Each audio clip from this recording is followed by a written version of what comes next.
The night was quiet, almost eerily still, with only the faint rustle of leaves outside the mansion breaking the silence. In the grand dining room, filled with extravagant chandeliers and golden decorations, Sarah sat across from her husband, Mark. His cold, indifferent gaze met hers, but there was no love in his eyes, only a calculated glint that she had never noticed before. She had always known their marriage wasn't perfect. Their love had faded long ago, lost in the maze of financial struggles, constant arguments, and the overwhelming pressure of maintaining an image of perfection. Yet, they stayed together because of a shared dream of wealth and status. Sarah had convinced herself that as long as they had money, they would be happy. But now, sitting in front of her, Mark's eyes seemed colder than ever. "I have an offer for you." Mark's voice broke the silence, smooth and emotionless. "You'll be set for life. Money, luxury, everything you've ever wanted. All you need to do is say yes." The words echoed in Sarah's mind, each one heavier than the last. "What do you mean?" she asked, her voice barely above a whisper. Mark's lips curved into a smile that didn't reach his eyes. He slid a contract across the table, its surface gleaming under the dim lights. "This is the deal," he said. "You'll sell your love for me. Just for $1 million. You'll stay with me, pretend to be my perfect wife, and we'll make the public believe it. In exchange, I'll make sure you're financially secure forever." Sarah stared at the contract, her heart pounding in her chest. $1 million, a fortune beyond her wildest dreams. All she had to do was pretend to stay in a marriage that was already dead, to ignore the hollow emptiness that had consumed her life for years. It sounded so simple, so easy. She had spent years trying to maintain the illusion of a perfect marriage, and now Mark was offering her a way out. Money that would give her freedom, security, and power. But at what cost? The price of love. Could she sell it for a sum so high? Could she trade the one thing that made her feel human, the bond between her and Mark, for something so materialistic? But the temptation was overwhelming. She had spent so many years in the shadows of a loveless marriage, clinging to the hope that things might change. Yet here was her chance. To finally escape the chains of emotional deprivation. To have everything she ever dreamed of, all for a price. The silence in the room deepened as Mark waited for her answer, the weight of his offer hanging heavily in the air. Sarah's mind raced, torn between her desire for freedom and the sinking realization that once she agreed to this, there would be no turning back. The decision would change everything. She glanced at Mark, his expression unreadable. The man who had once been her everything, the one she had vowed to love and cherish, was now offering her a deal that would strip away the very essence of their relationship. But the cold reality of her situation hit her. The life they were living was built on lies. She couldn't even remember the last time they had shared a real conversation or felt anything genuine for each other. Mark had always been distant, lost in his work, while she had poured her heart into a relationship that no longer existed. Her fingers trembled as she reached for the contract. She stared at the bold black text, her future written in ink. The $1 million figure seemed to mock her, offering an escape from a life she had come to resent. What would she be without this? Who would she be? Was she willing to lose herself, her dignity, her love, just for the sake of money? In that moment, everything she had ever wanted, all the luxuries, the status, the power, seemed so empty. But so was her marriage. She didn't know if she could keep pretending. Could she walk away from the illusion of love that had become her reality? She hesitated. Mark's gaze hardened, his patience thinning. "Time is ticking," he said coolly. "You know this is the best option for both of us. You'll never have to worry about money again." Sarah swallowed hard, the weight of the decision crushing her. Was love even worth anything if it wasn't real? Could she place a price on it? The thoughts collided in her mind, each one more chaotic than the last. But there was one undeniable truth that she could not ignore. She was drowning. And this offer, this $1 million deal, was her lifeline. With trembling hands, she signed the contract. In that single moment, she exchanged everything she had ever believed in, her love, her dignity, her heart, for the promise of wealth, security, and a future free of worry. The price of love, as it turned out, wasn't measured in emotions, but in numbers. And for Sarah, the price was $1 million. As she signed her name on the dotted line, Mark's smile widened, but something shifted in her chest. She had just made a decision that would haunt her for the rest of her life. She had sold the one thing she could never get back: her heart. She once believed love could survive anything: poverty, pride, even promises broken by time. But the reality of living paycheck to paycheck in a cramped apartment above a noisy downtown cafe crushed those dreams slowly and mercilessly. Every morning, Leila woke up before dawn to rush to her 2 cleaning jobs while her husband, Ayan, stayed home, eyes fixed on his sketch pad, chasing a dream of becoming a designer no one believed in, not even his own family, who called him a burden. And slowly, their love began to strain under the pressure of unpaid bills and silent dinners, the kind of silence that screams louder than arguments. Yet Leila held on, sacrificing her youth, her desires, and even her health, skipping meals, lying to landlords, pawning her heirloom earrings to keep them afloat, while Ayan poured his soul into designs he stored in folders beneath their bed, unseen and unnoticed by the world. And still she believed, until the day came when she stood before a cold-faced investor, a wealthy woman in red lipstick and diamond heels, who looked at her like a beggar and offered what felt like a lifeline: $1 million, cash, for a simple signature. One that would transfer all of Ayan's creative rights, his future, his name, his dream, to someone else. And Leila, exhausted, desperate, and drowning in survival, didn't even wake him up to ask. She just signed, convincing herself that this sacrifice was for him, for them. Because surely love could be rebuilt once their lives were stable, right? But the moment that pen hit paper, something in her shattered quietly. A part of her that knew the man she loved would never forgive betrayal disguised as help.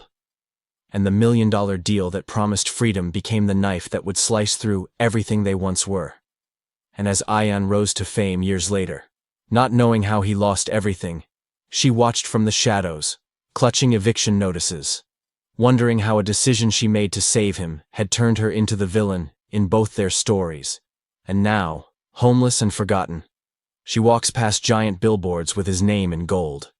And her heart aches not for the luxury she lost, but for the moment she stopped believing that love could survive the weight of a broken promise. The $1 million had solved every financial problem Leila ever had, but it came with a price tag far heavier than she could carry. A marriage that dissolved not in flames, but in silence, in absence, in the haunting weight of guilt she carried every time she saw Ayan's face on TV and knew he had no idea who had stolen his future. And while the world saw him as a rising billionaire designer who had clawed his way from the gutter to global fame, only Leila knew the truth: that his wings were built from the bones of her betrayal, that every stitch he ever created still echoed her sacrifice. Yet she was not beside him, but beneath the world he now ruled, sleeping in shelters, trading memories for meals, and hiding her face from the same cameras that worshipped him. And as she passed boutiques that sold his $10,000 gowns, watching women in pearls marvel at his genius, she felt the sharp sting of irony that she, once the muse behind his first sketches, was now just a ghost in his story, uncredited and unloved. But fate, cruel and curious, placed them in the same city again. And when she walked into a gala kitchen as a dishwasher, head down and calloused hands trembling, and heard his voice on the stage above thanking the unknown pain that inspired his success, her knees buckled, not from seeing him, but from hearing the man she once knew speak like a stranger dressed in wealth. He had become everything she thought she wanted for him: rich, respected, unbreakable. But in the process, he had become unreachable too. And as he passed by her without recognizing the woman behind the smudged apron and tired eyes, the war inside her reignited. Had she sold love for money, or had she simply lost both?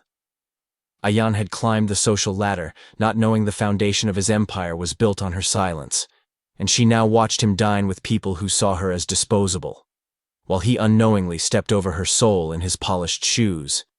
And the class divide between them wasn't just in income. It was in memory, in truth, in the unspoken question that now tortured her. If he knew, would he still choose success? Or would he burn it all down for the woman who once loved him more than food, more than pride, more than herself? That's the agony that money can't solve. The question of whether love was ever real, or if it was just a fairy tale poor people tell themselves to survive. The rain hadn't stopped for hours when Leila stepped into the luxurious hotel lobby, her second-hand coat dripping onto the marble floor, ignored by everyone except the security guard who looked her up and down with disdain. Unaware that the woman before him had once designed the sketches that now earned the Billionaire upstairs global acclaim. She wasn't supposed to be here, not this close to him, not after what she did. But the guilt had begun rotting her from the inside out, and survival had choked pride out of her long ago. Every night scrubbing plates and hiding in shadows was a reminder that silence had a steep interest rate, and now she was running out of currency, emotionally, physically, spiritually. But fate, or cruelty, had brought her face to face with the one person she never wanted to see again. Damien Devereux, Ayan's former rival, a cold-blooded investor whose tongue was dipped in poison and whose greed had no ceiling. And as he leaned against the black Bentley outside the hotel, flicking ash from a cigar that cost more than her year's salary, he said the words that would fracture her already broken world. $1 million, Leila. Just one more lie. This time, you'll be paid to stay visible, not hidden. She froze. Her knees nearly gave out because she recognized the monster in those words. The same monster she'd met years ago, the one who had offered to save her and Ayan from eviction with a single condition. Leave Ayan and never tell him why. Back then, she'd taken the money and disappeared, convincing herself it was a sacrifice for love. Now, years later, Damien had returned with a darker proposition. Pretend to be Ayan's ex-wife, tell the press she gave him his start, and sign a contract that would transfer full creative credit of his brand to Damien's shell company. You'll be famous again, Damien whispered, his breath like venom. Your name will be back in lights, and this time, the world will know you made Ayan. But fame wasn't what she wanted anymore. Not after sleeping on benches and watching her baby photos be used in charity posters. Not after holding herself together with duct tape and prayers. Why me? She asked, trembling. Damien smirked. Because you're the only one who can hurt him without touching him. And in that moment, the cruel irony nearly knocked the wind out of her. Damien was weaponizing her love, her pain, her past, using it as a tool to destroy the man she once would have died for. Leila knew if she refused, she'd go back to the streets, her stomach growling while billionaires wore her stolen designs on red carpets. But if she agreed, she would be the final bullet in Ayan's chest. And worse, he would never even know she'd pulled the trigger to protect him years ago. That night, she stared at the contract for hours, every clause another dagger, every line a reminder that the world didn't care about love, only leverage. She thought about the day she left Ayan, the way he had cried without knowing why she walked out. He begged. She ran. He pleaded. She disappeared. He thought she chose money over him, but he never knew it was to keep his dreams alive. Now, they were asking her to take the final piece of his soul and sell it like everything else. You'll be rich again, Damien said. You'll matter again. But the only thing that mattered to Leila anymore was the truth. So when she signed the deal, it wasn't for the money. It was for the chance to finally control her own story. She would take the spotlight not to shame Ayan, but to protect him. Again. Only this time, she would do it her way.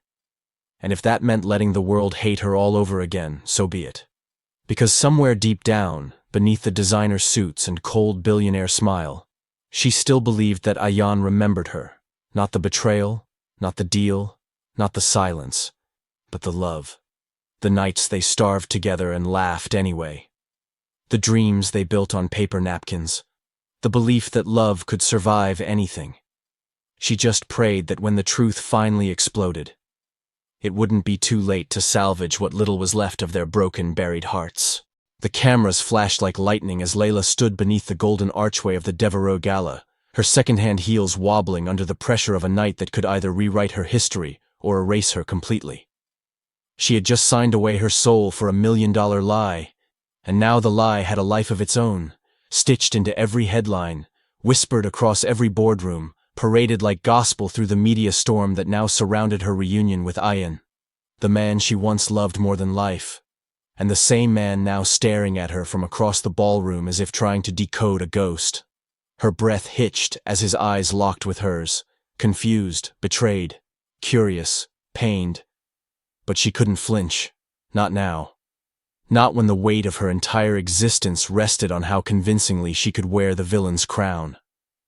She smiled tightly for the cameras, each flash a silent gunshot, while Damien grinned like a puppeteer, feeding the press soundbites about Leila being the woman who made Ayan a billionaire, the genius behind the scenes, the unsung wife who was cast aside.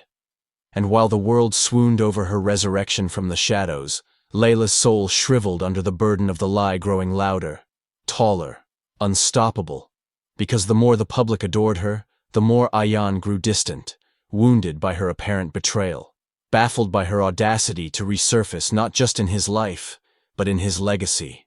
He didn't know the truth, that she'd once walked away to save him, or that this new spotlight was her only way of protecting what little dignity she had left. And yet the lie began birthing power, slowly and savagely, as investors who once ignored her now groveled at her feet. Reporters fawned over her every word, and women who once called her trash now begged her for interviews. Leila had never tasted power like this, not even in her design days when her sketches spoke louder than her name. This was influence, seductive and immediate, but it came with a price she paid in silence every time Ayan looked at her like she was nothing but a gold digger who returned for vengeance. It crushed her, that he couldn't see her pain hiding behind the perfectly styled hair and borrowed diamond earrings, that he didn't know the sleepless nights she'd endured to keep his reputation clean, while hers was dragged through every sewer of online tabloids. And yet something inside her began to shift, something feral and awakening, the realization that maybe she wasn't just pretending to be strong anymore. Maybe the woman who had been broken by poverty, betrayed by the system, and discarded by love was now finally rising not to survive, but to conquer. She began demanding creative control in board meetings, challenged Damien on design patents, and slowly began reclaiming parts of the empire that had once been her dream, not just Ayan's. And the irony burned when Ayan accused her of trying to steal what wasn't hers, not knowing it had always been hers, her vision, her sweat, her sacrifice. And for the first time, Leila didn't crumble under his words. She met his anger with calm precision, saying, "You think this is about money, Ayan? I gave that up when I gave you up. This is about truth, and you're not ready for it." That night, she cried silently in the back seat of a black town car, holding the $1 million check in her hand like a curse, because it wasn't wealth she wanted. It was the chance to be seen, truly seen, not as a sob story or a scandal, but as the woman who dared to love too hard and lost everything because of it. And through that pain, she began transforming, shedding the shame of her past and wearing her story like armor, finally speaking up in interviews about creative theft, exploitation, and the dirty truth behind fashion's richest men. All while Ayan watched, torn between rage and regret, slowly realizing that maybe the woman he'd been told betrayed him had actually been the one who saved him from the very man now profiting off both their pain. But the more Leila stood in her power, the more danger she invited, because Damien wasn't ready to lose control. And behind every smiling photograph was a contract written in blood. And if Leila wasn't careful, her rise would come at a cost she couldn't pay again. The night air was heavy with thunderclouds, but the real storm had already hit Leila's heart, long before the first raindrop touched the pavement outside the Devereux corporate tower. Because nothing, no humiliation, no betrayal, no lie, could compare to the moment she found out that the man she had once trusted with her entire soul, the man who held her trembling hand through poverty, who whispered promises of forever in cramped apartments, had sold her out like a pawn in a game he never intended to lose. Ayan had gone behind her back, signed off on a merger deal that gave Damien complete control over the fashion line she had revived with her blood, sweat, and sanity, and all without even speaking to her. And when she confronted him in the same boardroom where they once sketched dreams on napkins, he stood there cold and unreadable, not the man who once wrote poetry on the inside of her wrist, but a businessman with walls made of ego and silence, and all he said was, "It's just business, Leila. You got your million. Don't pretend you wanted more." And in that instant, something inside her cracked so violently she thought the glass windows might shatter in response to the scream trapped inside her throat. $1 billion throne. She was out in the cold carrying the guilt of a sacrifice he never asked for but still benefited from. Her tears didn't fall in that room, not in front of them. Not when Damien leaned back with that smug smile, sipping whiskey like the devil had just won. Not when the board members whispered like she was an unstable ex. Not when Ayan looked at her like she was an inconvenience rather than the woman who once gave up her entire life to keep his name spotless. But when she got outside, beneath the bruised sky, the sobs erupted from her chest in violent gasps, because she hadn't just lost a company. She had lost the last illusion that he might still love her, might still believe in her. She had dared to think that maybe, just maybe, the connection they once had, the fire that lit their way through every sleepless night, might still be buried under the ash. But tonight proved otherwise. Because if he could betray her now, when she was finally standing again, then maybe he never really saw her at all. And what hurt most wasn't the deal, or the headlines that followed, calling her unstable and delusional and a temporary scandal. It was that, deep in her bones, she realized she had always been alone, even when he was holding her hand. That night, she packed her things from the penthouse suite Damien had given her as part of the PR circus, leaving behind silk sheets and soulless mirrors, and disappeared without a word, vanishing into the same kind of silence that had nearly destroyed her once before. But this time, it wasn't about hiding. It was about rebirth. Because while Ayan and Damien played king and puppet master, Leila would rise again, not just with scars, but with purpose. But before she could rebuild, she had to burn. And as she disappeared into the rain, every drop felt like a funeral to the version of her that still hoped for him to come back, not as a billionaire, but as the boy who once swore love was more important than legacy. And as the city swallowed her in its chaotic arms, the only thing that echoed louder than the pain in her chest was the question she couldn't silence. How do you forgive the one person who broke you just to feel powerful? The silence of the empty alley was deafening, broken only by the distant sounds of the city she used to conquer in heels and tailored blazers. Now, Leila sat on a cold crate, arms wrapped tightly around herself, her designer coat stained with street dirt, her eyes red, not from the wind, but from a heartbreak that went deeper than any breakup. Because it wasn't just about losing Ayan or the company. It was about losing herself, piece by painful piece, until nothing recognizable remained. And the woman who once stood at charity galas beside billionaires now scrounged for dignity in gas station mirrors. The $1 million she once received in that unholy deal were long gone, eaten by legal fees, fake smiles, and betrayal-fueled burnouts, until the only thing left was a broken soul and a purse with $3, a bus pass, and an old lipstick that reminded her of the days when she still believed makeup could cover pain. Every shelter she tried either turned her away for being too well dressed to be believable, or looked at her with pity, so sharp it cut her pride deeper than the winter wind ever could.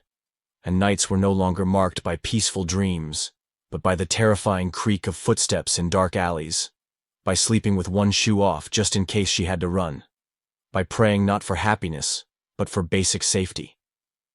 Her name had become poison in the press. The woman who sold her marriage. The villainess of a story no one knew the truth of. The cautionary tale that gossip blogs fed on.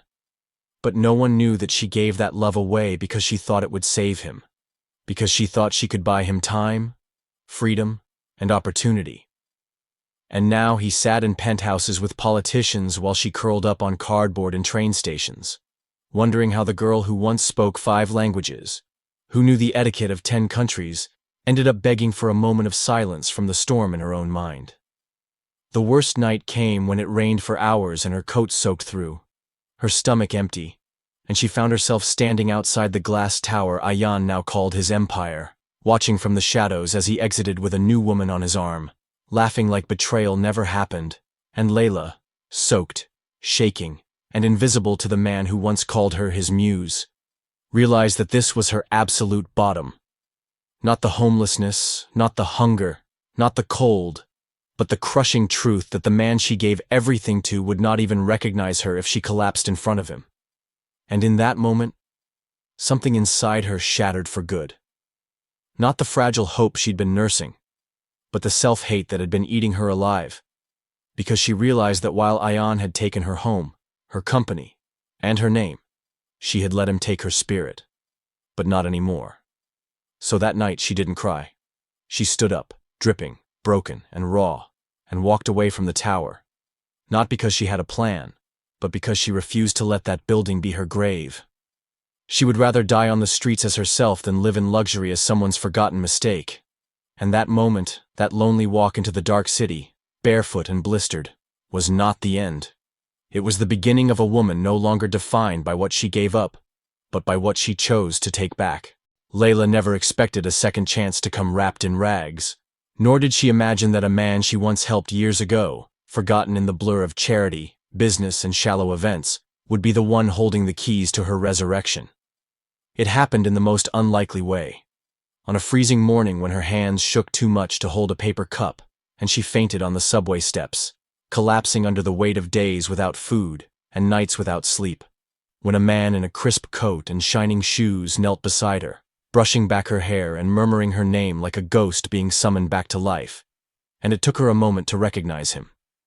Ayan, the shy intern from her PR department 5 years ago, the boy she defended when others mocked his accent and thrift store shoes, the one she slipped gift cards to under the guise of holiday bonuses because she saw the hunger in his eyes. And now he was here, not as an intern, but as the billionaire founder of a revolutionary tech firm that had just gone public, a man now hailed as the new king of AI, who had been quietly buying up every failing brand she once managed and flipping them into gold. And while the world talked about his brilliance, only he knew that it was her strategy he'd studied in silence, that it was her blueprint he adapted for survival when everyone else ignored him.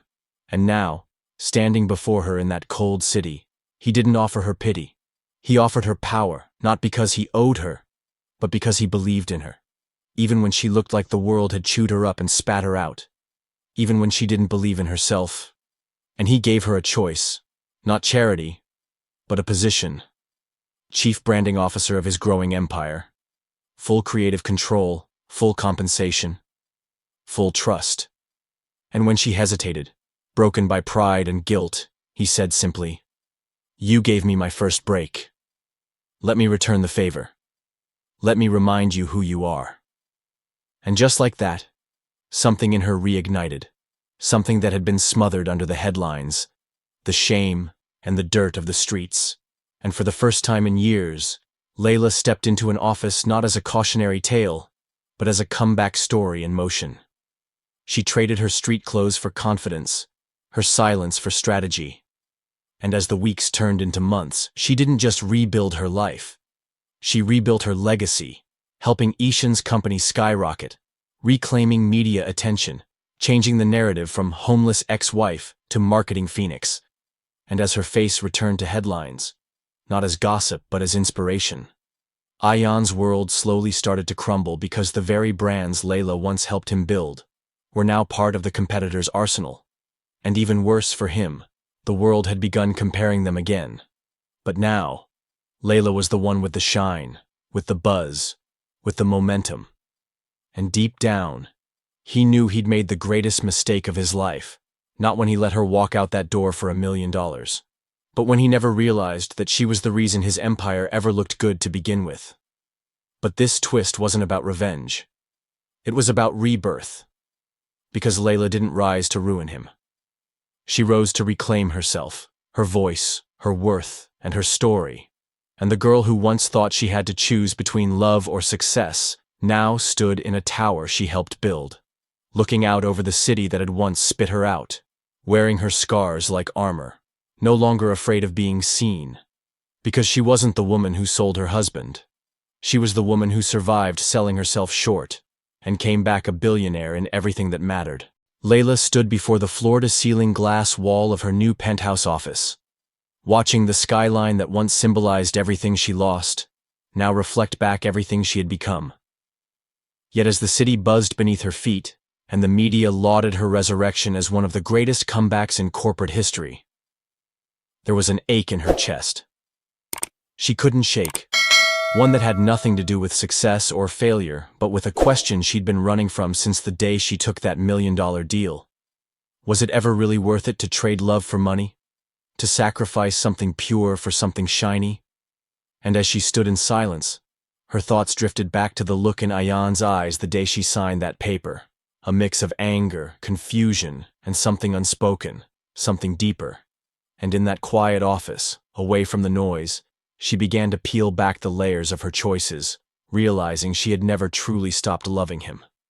Not the man he became, but the boy she married, the man who once danced with her in the kitchen, made her laugh at her worst, believed in her before the world even knew her name. And while money built walls around her pain, it never healed the hollowness left behind, never replaced the warmth of waking up to someone who knew your soul. It took losing everything and then regaining more than she ever imagined to understand that what she needed wasn't a throne. It was truth, connection, love without conditions, without negotiations. And that was something no amount of wealth could replicate. Yes, she had tasted both extremes, the emptiness of riches without love and the beauty of love without stability. And only now did she understand the real tragedy. Wasn't the deal she made. It was the love she didn't fight hard enough to keep. And in this new life, filled with spotlight and success, she saw reflections of herself everywhere. Women praised for power but punished for emotion. And she realized her journey wasn't just personal. It was universal, a symbol of how society tells women to choose one or the other, never both. But she was done playing by those rules, done dimming her emotions to fit the mold. And instead of hiding her past, she began to speak about it, to write about it, to own it, launching a campaign that helped women reclaim their narrative after heartbreak, calling it Love is Wealth, and making it a global movement. Because in her deepest truth, she knew love wasn't about weakness. It was the greatest strength of all. She learned that forgiveness wasn't defeat, it was liberation. And in forgiving Ayan, not for leaving, but for not seeing her worth back then, she freed herself from years of bitterness, letting go not because he deserved it, but because she did. And as she walked through her company's charity gala that night, her eyes met his across the room, and the noise faded, and all that remained was a silent acknowledgement between two people who had broken each other and rebuilt alone. And though they would never be the same, there was peace in the knowing, peace in the scars, peace in the love that was once real and would always matter, even if the world forgot. And in that moment, Leila finally understood that true wealth wasn't in stocks or buildings. It was in healing, in growth, in knowing that you could lose everything and still have everything that counts. Because when you know your worth, when you love yourself without makeup, title, or man, you've already won. The night was cold, but Leila's heart felt strangely warm as she stepped out of the limo and onto the marble steps of the foundation she once helped Ayan dream about, now renamed in her honor by the very man she thought would hate her forever. And as cameras flashed and questions flew like arrows, how does it feel to be back where it all started? She simply smiled, not the smile of a billionaire's ex-wife or a comeback queen, but of a woman who had finally made peace with the storm inside her. Because redemption, she learned, wasn't about headlines or public approval. It was about standing in the ruins of who you were and building something kinder, something truer. And that's exactly what she had done, piece by painful piece, starting the day she walked barefoot into a shelter not as a speaker or celebrity, but as a broken woman with a past full of guilt and a future still uncertain. And when she knelt beside a mother crying over a child she couldn't feed, something inside Leila cracked open. The realization that her pain had purpose, her downfall had a voice, and that voice could help others rise. So she stopped hiding behind designer walls and began showing up where her real self was needed, not just in charity boardrooms, but in soup kitchens, in battered women's shelters, in late-night anonymous calls where survivors whispered, "Is it okay if I still miss him?" And she would say, "Yes, it's okay. You're human." Because she finally understood that healing wasn't linear, and forgiveness wasn't about pretending it didn't hurt. It was about choosing not to let the hurt define you anymore. And slowly, through every shared tear, every journal entry, every scared young girl who saw in Leila someone who once lost everything but still rose, she started to forgive herself first. Not for the deal, not for the betrayal, but for the shame she carried like a second skin. The shame that whispered, "You weren't enough," when in truth, she had always been more than enough. And that inner forgiveness unlocked something she didn't expect. A quiet, persistent compassion for Ayan too, because now she saw him not just as the man who left, but as the man who was also lost, also hurt, also trying to survive the ruins they both created. And when she found out he had been secretly funding her foundation under another name, never seeking recognition, she cried. Not because it was romantic, but because it was human. Because even broken love can leave behind seeds of goodness. And maybe that was the real redemption. Not a reunion or a movie-perfect ending, but two people who once destroyed each other finding ways to rebuild others. And when Ayan finally came to one of her talks, unannounced, standing silently at the back, she didn't freeze or flee. She welcomed him with a nod, a gesture that said, "I see you. I forgive you. Thank you." And that moment didn't erase the past, but honored it. And for the first time, the audience didn't cheer. They just wept, because they saw in her story a mirror of their own. And in that room, Leila realized redemption isn't about going back. It's about becoming someone who would never make the same mistake again. Someone stronger, wiser, softer. And in that space of strength and softness, she stood tall, no longer haunted by the woman who once sold love for $1 million, but embraced as the woman who learned that love, in its purest form, is the only currency that matters. And by forgiving herself, by forgiving him, by turning pain into purpose, she became a lighthouse for others still navigating the storm. And that was a kind of wealth. No title, no ring, no deal could ever match. It was just supposed to be a normal afternoon, a break from her usual volunteer hours, as Leila strolled through the open-air market tucked in the heart of the city's forgotten district. A place where once upon a time she would have sent her assistant instead. But now it was where she felt closest to reality, grounded in the messiness of real life. And as she reached for a bunch of oranges, her fingers brushed against another's, and for a second, her heart stopped.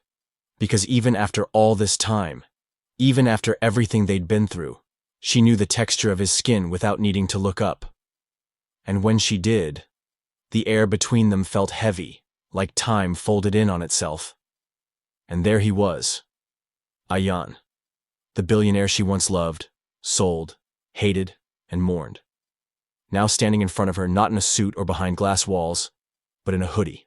No guards, no entourage, just him, raw and real. Staring at her like he'd seen a ghost, and maybe he had, because neither of them were the same people who made that fateful deal. And for a long, awkward beat, they just stood there in the middle of the market chaos, surrounded by life, noise, color, but wrapped in a silence so loud it echoed everything unspoken between them. Until finally, she whispered, "Didn't expect to see you here." And his voice, low and unsure, replied, "I was just looking for something real." And those words hit her like a tidal wave. Because wasn't that what they had both been chasing all along? Something real amidst the lies, the money, the pain? And suddenly the oranges didn't matter. The world didn't matter. Only the heaviness between them did. And when he asked if they could sit, she didn't say yes, but she didn't walk away either. And they ended up on a bench under a tree, like strangers meeting for the first time, like old souls brushing against the sharp edges of their shared past. And he talked, not about business or power or revenge, but about the nights he spent looking at their wedding photo, wondering if the woman in it had ever really loved him. And she listened, Not with judgment or bitterness, but with the kind of silence that lets truth rise to the surface. And then she spoke too. Not about blame or regrets, but about the ache of loving someone you never felt worthy of. And for once they didn't talk like enemies or exes, but like two people who survived the same fire, and were now trying to understand the ashes. And it was strange, healing, disorienting. How normal it felt to laugh with him again. How comforting his presence still was, even though they lived in separate universes now. And when he finally stood to leave, he didn't ask for anything. No second chance, no forgiveness, no promises. He just looked at her with eyes that carried both pride and pain and said, "You're still the bravest woman I've ever known." And those words, simple yet loaded, lingered long after he disappeared into the crowd, leaving her heart not shattered, but strangely steady, because that moment wasn't about reconciliation or romance. It was about reckoning, about two lives brushing against each other, not to restart something, but to finally close a chapter with grace. And as she walked away, oranges in hand, she realized some encounters weren't meant to change your path. They were just meant to remind you how far you've come, and how sometimes the most powerful thing love can do is let go without bitterness, and smile without pretending it didn't once hurt. It was a stormy night when Leila found the letter, hidden beneath a stack of old papers in a drawer that once held nothing but memories she had long since buried. And as she unfolded it, the words blurred for a moment, the ink smeared by the weight of her emotions. But then she forced herself to focus, to read carefully, because this wasn't just any letter. It was the final piece of the puzzle. The one thing that had eluded her for so long. The truth about the deal that had ruined everything. And as she read, her breath caught in her throat.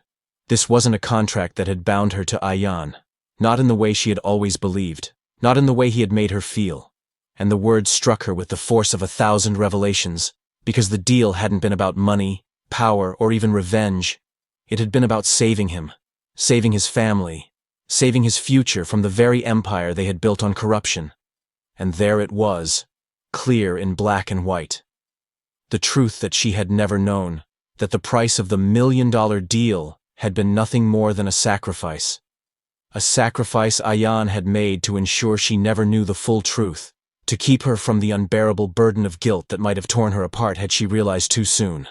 And as she sat there, holding the letter in her hands, the weight of it threatened to crush her, because how could she have known?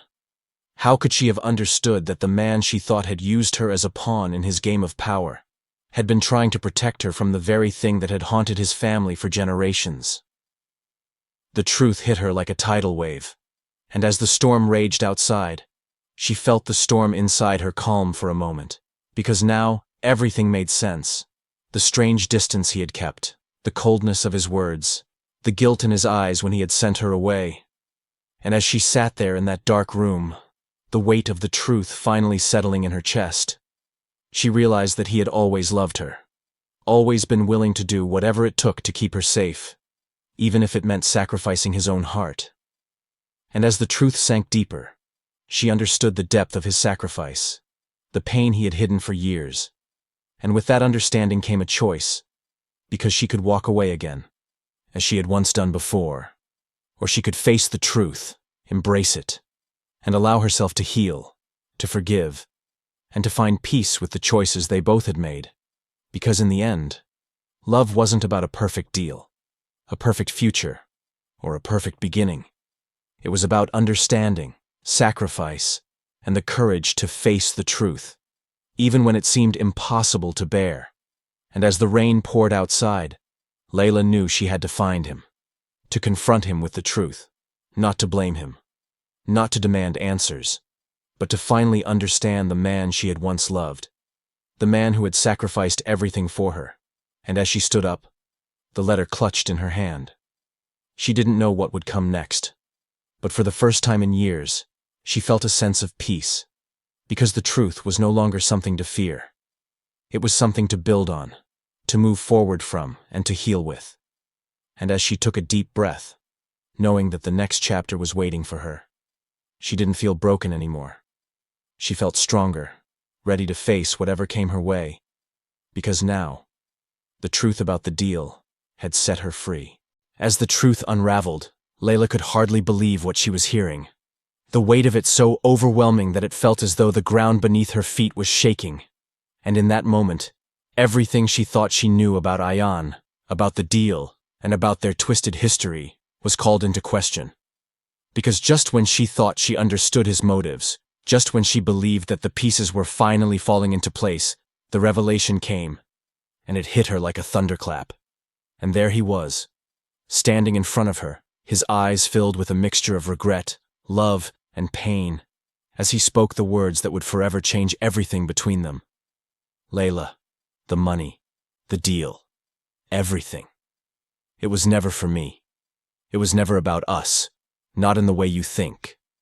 And her heart raced, her mind scrambling to process what he was saying, because this wasn't the man who had once rejected her, who had used her as a pawn. This wasn't the man who had once forced her to walk away from everything she had known. No, this was someone else, someone who had been carrying a burden far greater than she could ever have imagined. And as he continued, his voice shaking slightly, a raw vulnerability that she had never seen in him before, he revealed the truth of his sacrifice, how his father's empire had been built on lies, the manipulation, the greed, and how the only way he could save them all, to stop the inevitable collapse of everything they had worked for, was to use her, to make her think that he had sold his soul, to make her believe that he had betrayed her for money.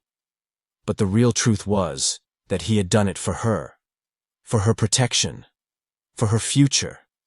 Because if she had known the real plan, if she had known that his own life was in danger, that he had been forced to make a deal with people far more dangerous than he could ever fight, she never would have believed it.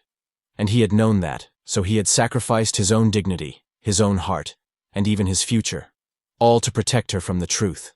And as Leila stood there, struggling to comprehend the enormity of his words, the tears welled up in her eyes. Because in that moment, she understood the depth of his love, his sacrifice, and the pain he had been carrying alone. A burden so heavy that he had never shared it with her, not because he didn't trust her, but because he loved her too much to drag her into the darkness of his world. And as the weight of his sacrifice pressed down on her, Leila felt the walls she had built around her heart begin to crumble. Because now, she saw him for who he truly was. Not the man who had rejected her, not the man who had broken her heart, but the man who had loved her in the most selfless way possible. And in that moment, she realized how wrong she had been to walk away from him, to believe the lies, to let the betrayal cloud her judgment.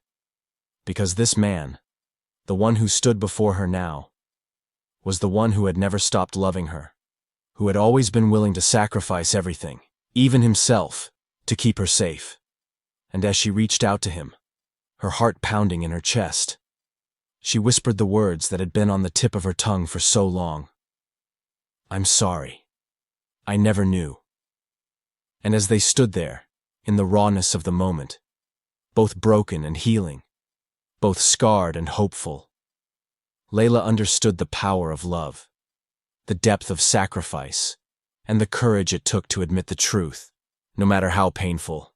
Because in the end, it wasn't the money, the power, or the status that mattered. It was the love they shared, the love that had endured despite the lies, the pain, and the sacrifice.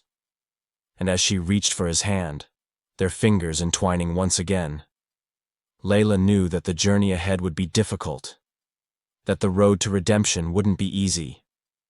But for the first time in so long, she felt a sense of peace, because she finally understood. Love was never about perfection, about having it all. It was about the sacrifices made, the truth revealed, and the willingness to move forward, together, stronger than before. As the final pieces of their tangled story fell into place, Leila stood there, heart in her throat, emotions swirling in a whirlwind of disbelief and yearning, because the truth she had fought so hard to bury, the truth that had haunted her for so long, had finally come to light. And as Ayan stood before her, his eyes locking with hers, she felt the weight of everything they had been through crash down on her in that one momentous moment, and everything she thought she knew about love, about sacrifice, about trust, was now flipped upside down.